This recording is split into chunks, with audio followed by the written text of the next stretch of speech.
session today, and I want to share with you this magical piece of creation right here. A blank page. Writers face the blank page every day they sit down to work on a book, a poem, or other project. But it's not only writers that face the blank page on a regular basis.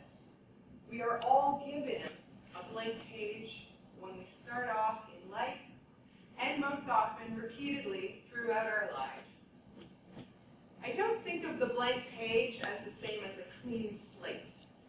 You've heard the cliche, the term clean slate before, when you think I'm going to throw everything off the table and start fresh and nothing else matters from the past. But life doesn't afford us that. We come with experience, sometimes good experience, sometimes bad experiences. The blank page that writers face every day has opportunity, possibility, and uncertainty. But one thing is for certain, it does carry with you all of your experience, good and bad, that has come before. In life, artists, technicians, tradesmen, we all have the same opportunity to do with this blank page as we will. One of the hardest parts, of course, of creating something from nothing is the response we have from others. If you think about any time you've had a positive idea, a crazy idea, something that sets your heart on fire, it changes the moment you speak it aloud to someone else. It's like when you're young, or even a little not so young, and you have a crush on someone. And the moment you loudly pronounce those words to a confident or to a public room, something changes. It's no longer our inner possibility. We're making a proclamation. If you think to when you were young and answering the question, what do you want to be when you grow up? I have a friend who said he wanted to grow up to be a fire truck. It's a perfectly reasonable response for a 5-year-old. A perfectly reasonable response for a 5-year-old is, I want to be an artist. I want to be an architect. I want to be any number of things. And we encourage that. And we say, honey, you can be anything you want to be. And then something changes. We enter our teens.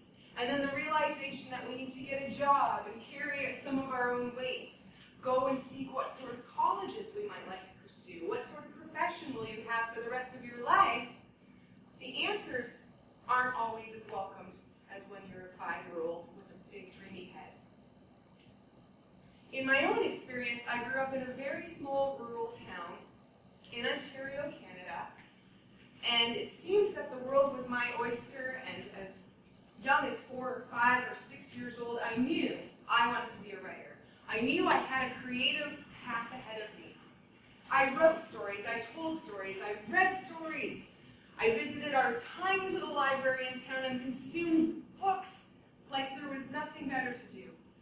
Because there was nothing better to do. And it was a passion I had and carried throughout my youth. And I was told by my 5th grade teacher, you're probably going to be a writer. And I believed that. And I believed in myself and in my own story-making possibilities to make that happen. Until the age came when it was time to talk about what you really want to do with your life. Because where I came from, art was a lovely thing to look at, to think about, to read about, but it certainly wasn't going to pay the bills. You have to be more serious, you have to find a job in order to sustain a living. I was told to work in an office. I was told to get a job at the mall and work my way up to management. I was told I could do anything I wanted, but not to think about writing in that sort of way. It's not unlike that for any of us, regardless of what your choices, regardless of what your professions and dreams are. We have that passion built into us and supported at an early age, but at some point, people like to make it real. We like to be told, how to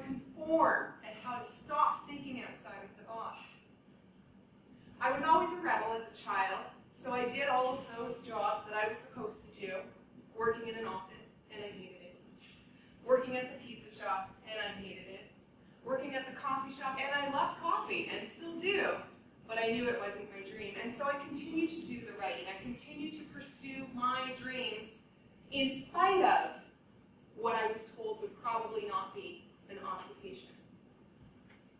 I was very proud upon my first little publication and proudly showed that to friends, to family, and I got the, "That's nice, dear, but what else are you going to do?" I worked as a writer in a way that would meet those demands of paying the bills, but also feeding my creativity. And I was told by a writer I met at a younger age, if you want to write, pick one genre and do it well. Pick one thing and excel at it. And I did the complete opposite. Because in my mind, I loved fiction. I loved nonfiction. I loved poetry and wanted to do it all. And that rebellious teenager, that rebellious 20-something in me, said, if I want to be a writer, there must be a way to be a writer and support myself. Maybe poetry isn't going to pay the bills, but nonfiction could. And so I worked for newspapers and magazines, and I got that mature job that you're supposed to get when you grow up and have responsibility, but it allowed me to pursue my dreams. And in meeting those different genres, I grew into a professional writer. My writing supported my writing habit. My writing supported my writing dreams. Just when I thought I had it all figured out and had a few books behind me, I met a man who I knew I would marry and who had one problem. He lived in another country. Because I was from Ontario, the man I married was in Michigan, and one of us had to make the choice to move. And I'm a writer. I get that flexibility to go wherever I want. I made the decision to move, and I was faced with a blank page. Because I took all the structure I had built for my writing life, and the community I had built around myself, and went somewhere where I knew my husband-to-be and the in-laws I had only just met. I was again starting with the blank page. I was not starting from scratch. I was not doing a clean slate. I was bringing all of those experiences, good and bad, with me, but having to start anew. How I made that transition work for me, as the outsider, having to look at that blank page and think, how do I make so many possibilities happen out of what is seemingly impossible, was I didn't unpack my boxes. I didn't get settled in. I immediately went to a library where there was a reading series featuring local readers, local authors, and I introduced myself one by one around the room, and I didn't tell them what I needed from them.